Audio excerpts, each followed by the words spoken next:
Bonjour et bienvenue dans cette nouvelle vidéo consacrée au service. Je vous propose de vous expliquer trois petits exercices qui vont vous permettre d'améliorer la qualité de votre lancer de balle et surtout sa régularité.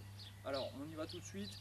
La première chose, ça va être, avant même de démarrer cet exercice, ça va être de bien placer la balle dans la main. Donc bien souvent on ne sait pas comment tenir la balle. Donc je vous propose quelque chose de simple, c'est de pouvoir poser la balle entre les trois doigts et puis tout simplement de recouvrir la balle avec le pouce. On n'a même pas besoin de l'auriculaire pour tenir la balle.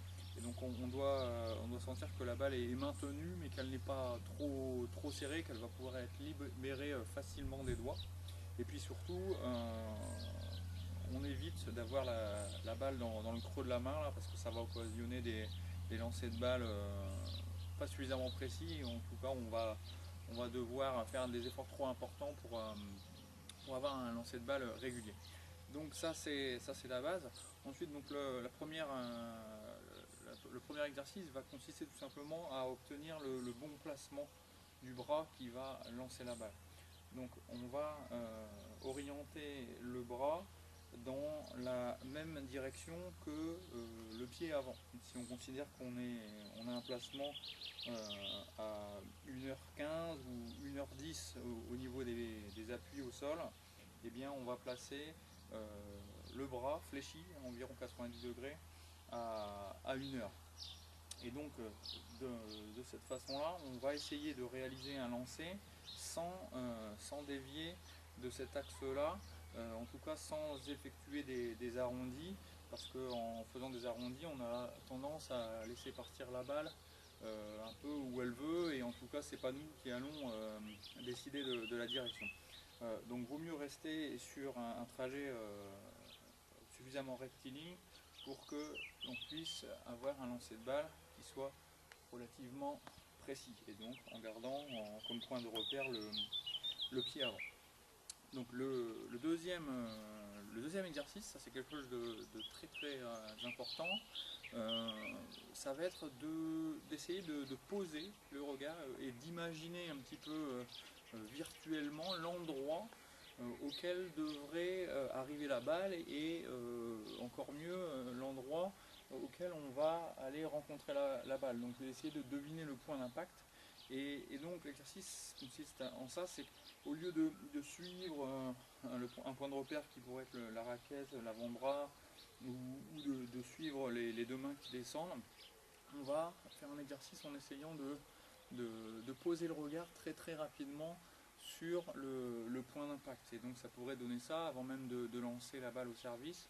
On peut orienter son regard vers le point d'impact et la balle a beaucoup plus de chances d'arriver à l'endroit souhaité. Bien sûr, après, on peut quand même, dans la réalité, en position de départ, avoir un regard au niveau de la raquette ou de la main, mais dès qu'on démarre le service et la descente, la montée des bras, on peut rapidement aller essayer de créer et de chercher un point fixe vers le haut et légèrement sur la droite si on veut réaliser un service à plat ou un service slicé.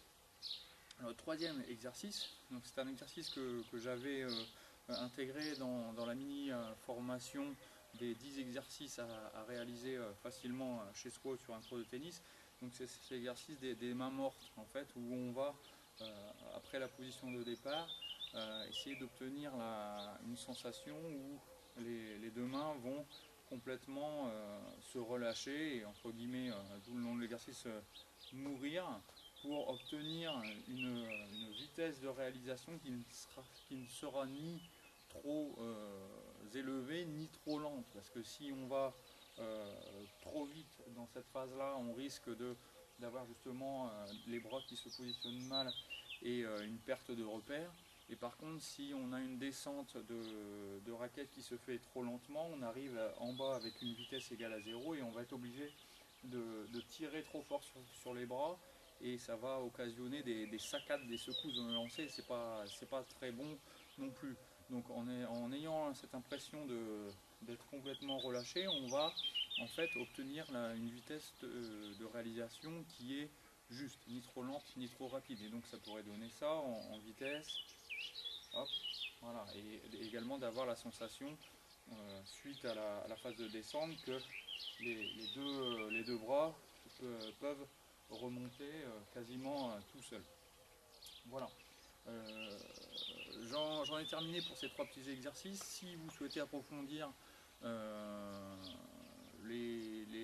d'autres exercices, que ce soit sur le service ou également d'autres coups, je vous invite, vous avez peut-être déjà vu sur le blog, à télécharger l'ensemble des 10 exercices. Ce sont des petits exercices faciles à faire que vous pourrez reproduire chez vous ou avec les copains, en tout cas sans forcément avoir besoin de prendre un cours encadré dans un club, et qui vous permettront de progresser rapidement si vous y